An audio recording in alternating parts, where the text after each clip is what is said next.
Good morning everybody. Well, it's a Saturday morning and this morning I'm going to introduce you to Ziggy, my Insignia, and this is her. She's a beautiful little car. I've had her just over 2 years now, and the reason that I'm going to bring her into this, I'm going to do a little video. I've got the front brakes to sort out on it. They're sounding a little bit like they're on their way out, so I think it's time to change them. So I've dug deep into my garage. I've pulled out my jack, my axle stand and my little device for getting up and down because I'm getting a bit old now. First thing I'm going to do, jack it up safely, put the axle stand underneath, which we should do, and then get the front wheel off. So as you can see, I've got my axle stand under there. I've also left the jack in place. That's just to make it double safe.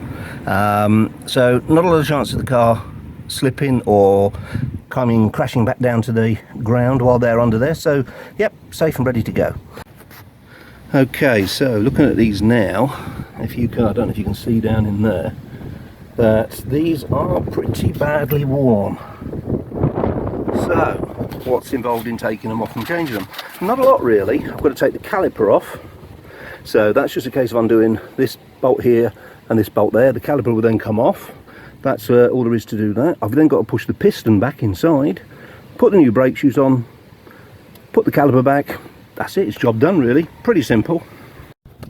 Okay, so I've taken out the 2 screws that are 14mm heads and I've removed the caliper and tied it up to the spring. As you can see, they're just a piece of wire to keep it up out of the way. You don't want that dangling down and putting pressure on the flexi pipe, so you hang it up out of the way there, and that should stay up there for a little while anyway. But while I'm at it, I'm going to take the sliders out if I can and just check that they're well greased up. That one's okay. Let's have a look at this one. Yeah, that one's a bit iffy, so I'm going to take these out, clean them up and put them back again. So I've cleaned up the 2 sliders. Now I've coated mine in copper grease. Some will say yes, that's what you need, that's okay. Some will say no, you shouldn't be using that, but I use it. It's a high heat melting point for copper grease, so I prefer to use that. But you can use, I don't know, graphite grease or something like that if you want to, or just normal grease. But as I say, this is my preference, so that's what I'm going to use. So I'm going to put that back in there now, and I know that will be okay. I've got to get the boot back onto it if I can do that one-handed, which I probably can't. Oh yes I can, there we go, there's the boot back on there, that's looking good. Yep, all cool, that's it, that's back in there. So now the time of sorting out the brake pads themselves. Let's have a look and see what we've got.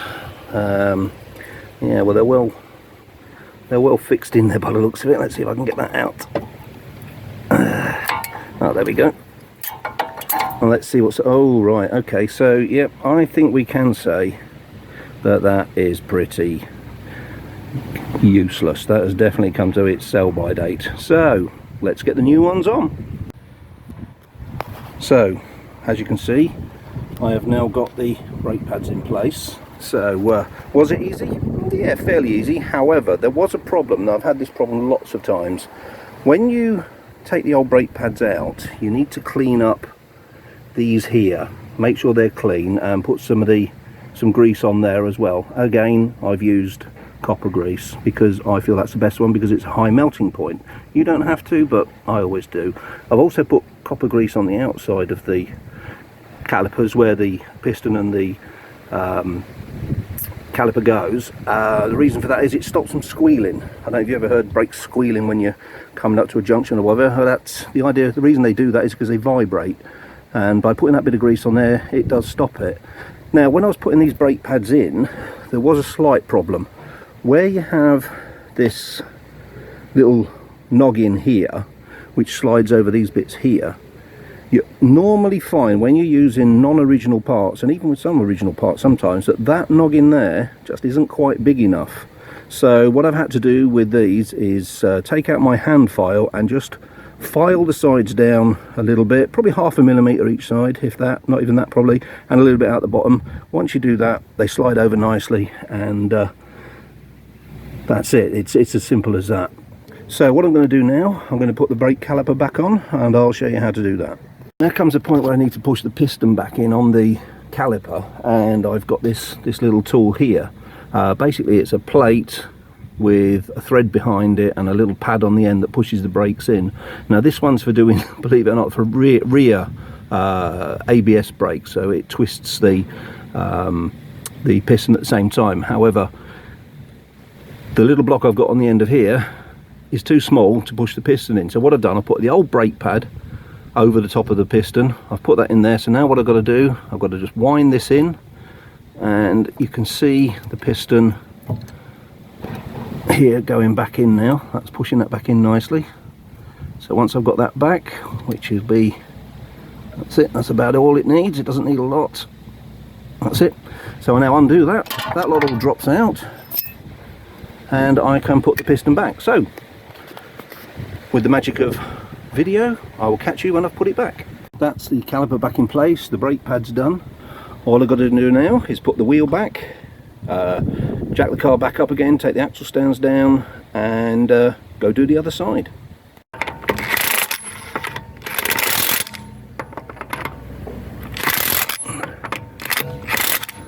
Okay, so as you can see, I've just put my wheel back on, including the locking wheel nut, using a impact wrench. However, I'm never that satisfied on them because you can't be sure how tight they're getting the nuts done.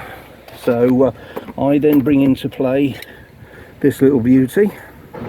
It's just a socket extension with a socket on the end and a pry bar. So I'm going to go around and check all of these are tight enough. Once I've done that, that's it. It's time to get on with the other side. And just one more very important note before we go.